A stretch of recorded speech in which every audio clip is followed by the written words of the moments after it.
Hello there. My name is Betty. And? I'm a book. I was asked by Trish to tell you all what happens to books when they get donated to your lovely library system. First, I want to tell you that there is no shame in ending up with a donated book. You cannot see me, but I am what the one chap at your library called a reference book.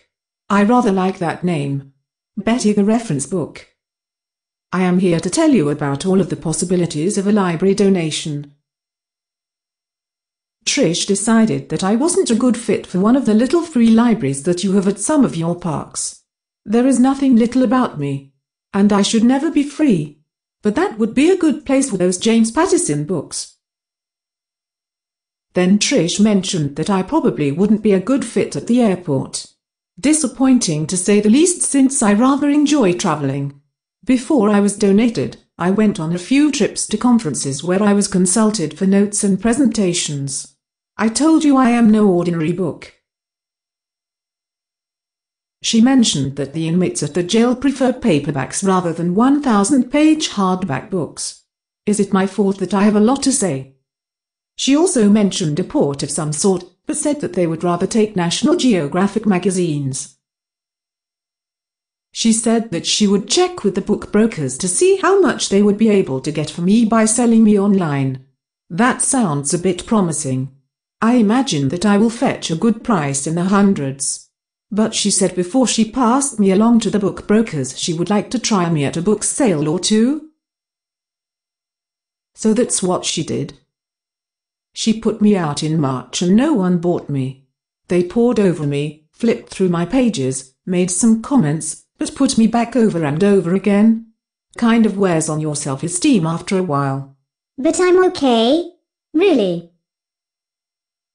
Then she put me out in the fall and felt more optimistic, thinking that someone would really want me. But back in a box I went again. It's dark and crowded in those boxes in that trailer. Turns out the book brokers looked at me before the book sale and decided no one would really want me as I had outdated information.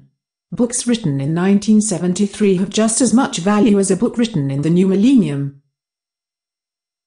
Now I am slated to either be given to a charity, or the local jail, or even sold or recycled. I know recycled is just fancy talk for being thrown away. Before I get pitched into a big dumpster, I have good news about the other donations. Those books made your library over $140,000 in 2016? Most impressive. It turns out that money raised helps the library do more work in the community. Some of you staff members get to have fancy daddy-daughter dances because of my James Patterson comrades. Stuart Wood's books are helping you get an architect to design the new Pine Valley branch. So the donations add up and help out a lot.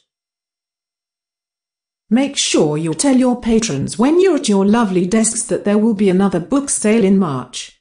However, I won't be there. It was lovely to meet you all.